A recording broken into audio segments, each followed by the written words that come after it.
Hi guys, Mons here. On the second part of this episode, I'm going to go through the Western Conference playoff finals. It's between the OKC and the Minnesota Timberwolves. And just before I get started, please don't forget to click on the subscribe button on this video and on my page if you're enjoying my content. So let's get right to it. So in the OKC and Timberwolves series, I always felt OKC had the upper hand. OKC have the better team, they have the better coach, they just have everything in terms of OKC. They're the prime example of what a team should be in today's NBA. They're drafted well, they're paying their guys, they're paying the top guys well like they should, and they've built it up for the last couple of years and traded away their old players like Paul George and SGA back, and with lots of draft picks still there as well for them. So the next couple of years, they're going to be a team to be. They could end up being a dynasty. However, the NBA right now isn't built for teams to be a dynasty, because when all their good guys' contracts are up, their rookie contracts, it's going to be time to pay them. I don't know many players are going to take a discount to be able to stay with the team, or most of them want to get their max money, because the NBA career is a very short period of time. So in game one and game two, OKC won pretty convincingly, and I felt if OKC also won game three, we could be looking at a blowout here. My original pick was OKC in 5 games, maximum 6 games. I couldn't see Timberwolves taking more than 2 games away from OKC, and so far I'm proven right, because game 1, game 2, OKC won convincingly. Game 3, Timberwolves absolutely blew OKC out of the waters. But I think that's a scheduled loss anyways for OKC, especially going on the road. Their OKC are a much better home team in this so far in this playoff. So just looking at when I was watching the games there, I noticed something about Shai Gilgeous-Alexander. I believe he is the deserving MVP, regular season MVP. I believe he's a top 5 player in the league for sure. And also, I believe he's probably the best mid-range shooter in the game we have right now. When he gets to the mid-range, it is automatic. It is cash money. You're not going to stop Shai Gilgeous-Alexander when he gets to the mid-range. That's his go-to. That's his bread and butter. It does. You can have a big guy in him. You can have a small guy in him. You can also be in his. He will get that mid-range shot off. That's why I believe he's a more effective and efficient than someone like Anthony Edwards, because Anthony Edwards is going for 3-point shot or just driving to the rim. They just pack the paint, and he has been shooting great. His 3-point percentage has been great this series so far. In the regular season, he had the highest 3-point percentage. He was shooting like Steph in the regular season, but then in this series, it hasn't been great, to be honest with you. Like I was saying, just to go back to Shai, I believe OKC should win this championship. I can't see any other team. I can't see a team stopping them, especially a team out in the East like Knicks and Pacers. Pacers should go through. I just can't see anyone beating OKC this year. And if Shai wins Western Conference Finals MVP, and then the main Finals MVP, I believe you can call him probably the best player in the league.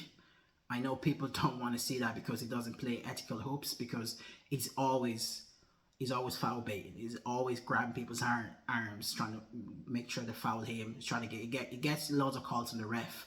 It reminds me a lot of prime James Harden, the way James Harden used to foul bait players, used to lock in their arms, and then the offensive players always get the benefit of the doubt. I thought in this playoff, SGA's corner will slow down, because in the playoff, ref let you get away with more physicality when you're defending players. However, so far he's been doing great. I think he's averaging 31 or 32 points so far this playoff, which is that's Michael Jordan level type of scoring you'll see from Shai Gilgeous-Alexander, and I can't say anything bad about him. He's also very good defensively. He also has a running mate in Jalen Williams, who is very, very good. Jalen Williams is a fantastic player. Jalen Williams, he reminds me a lot of Scottie Pippen, the way he's able to play two-way, but I think two ways. But I believe he's better offensive player than Scottie Pippen ever was. Jalen Williams can shoot the 3, and he can also make a mid-range shot, and he can also take the ball to the basket as well. And he's a lockdown defender on his day. When you give him an assignment of a player, he always seems to be guarding the best opposition offensive player, and that's what Scott Pippen used to do for the Bulls team that won 6 championships. So I believe this OKC team could build a dynasty, but it's going to be very hard, especially when other guys are due money to be paid. Like under the salary cap, you won't be able to afford all that. And also, you see the way Anthony Edwards and Julius Randle played in Game 3. They played very well. They played very well because they absolutely blew OKC out of the water. However, like I said, that was a shared loss for OKC. But what I would say about Julius Randle, there's always been a question. There's always been a question about Julius Randle mentality. I believe he is one of them players who front run a lot. Julius Randle. When his team are playing and he's doing well, he's scoring well, and they're winning. He always talks so much shit. But when his teams aren't playing well, he literally looks like he gives up on his team, and that's where the mentality comes in. Like they lost game 4 there by 2 points, and he only put up 3 points. No, put up 5 points in a 2-point loss. That's not good enough for your second option. A guy as skilled as Julius Randle offensively cannot be putting up a 5-point game in a 2-point loss. That's just not good enough. I believe the reason they traded for him is because they felt he would be a good complement to Ant-Man. However, so far, before this series, I felt him and Ant-Man are probably have been the best duo so far. But in this series, he seemed to have shrunk. And OKC aren't a very physical team. They're a good defensive team, but physicality won't be their go-to. So a guy as big as Julius Randle, I don't get how he doesn't bully OKC defenders more. He did it against the Warriors. He did it against the Lakers. And I also have a bone to pick with Anthony Edwards. Anthony Edwards, I love him as a player. However, against the older teams like Lakers or Warriors, he was talking so much shit. And then against his peers, the younger players, he's been so quiet in this series. It's absolutely ridiculous. I don't like players like that. I see players like that, front runners. You cannot trust players like that mentality going forward if that's your franchise player. If you're going to talk shit, you have to back it up. It doesn't matter who you're playing, whether you're playing the older guys, you're playing the younger guys, whether you're playing your peers, you have to be able to back it up. Don't be talking shit to the older guys because they're gone old and they can't play like they used to. And then when you come against your peers and the young guys, you don't talk any shit. You're just there quiet, like a mice, and just going about your business. You have to be able to talk shit and back it up because that's your bravado. That's who you are. You talk shit and you back it up. Don't be going quiet in this series because that's what makes you Anthony Edwards. You have to talk your shit and then back it up. That's the one I have to pick with Anthony Edwards.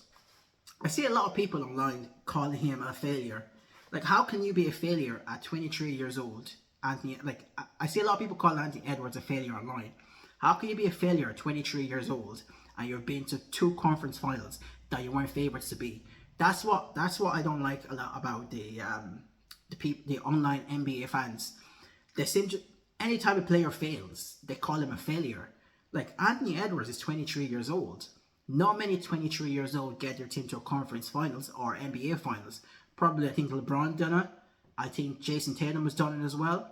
Giannis, I'm not sure if Giannis did it, but I'm pretty sure Jason Tatum and LeBron have done it. But they didn't win till they were 26, 27. Even Michael Jordan didn't win till he was 27, 28. So I don't agree with people calling Anthony Edwards a failure because he's got to the conference final and it's not looking like he's going to go to the main final at the moment.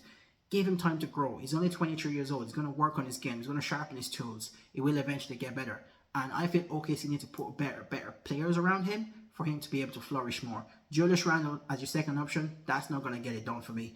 Jaden McDaniels, good player, defensive player. He's putting up good points. He's been good so far this playoff. But I believe as a second option, Jaden McDaniels, I believe as a second option, Julius Randle, you just have to be better, in my opinion. So far, they're 3-1 down. I believe the series is over. Like I said, in the NBA, 3-1 down in a series in the NBA is like a death penalty. Like, you would need something spectacular to be able to win 3 games in a row against this OKC team. If Anthony Edwards can pull this off, my goodness, we're going to have some uncomfortable conversations. But I don't believe he's going to be honest with you, I don't believe he's going to pull that off or Timberwolves are going to pull it off. I believe this series end tonight. In game 5, unfortunately, they're going to get gentlemen swept. And that's pretty much my take so far on the conference finals. Thanks for watching. I appreciate watching, and like I said, always don't forget to click onto the subscribe button. I'll be back in a couple of days' time when the conference final is finished, and we get the two teams for the final matchup. I can't wait to give you my preview on that. Thank you very much.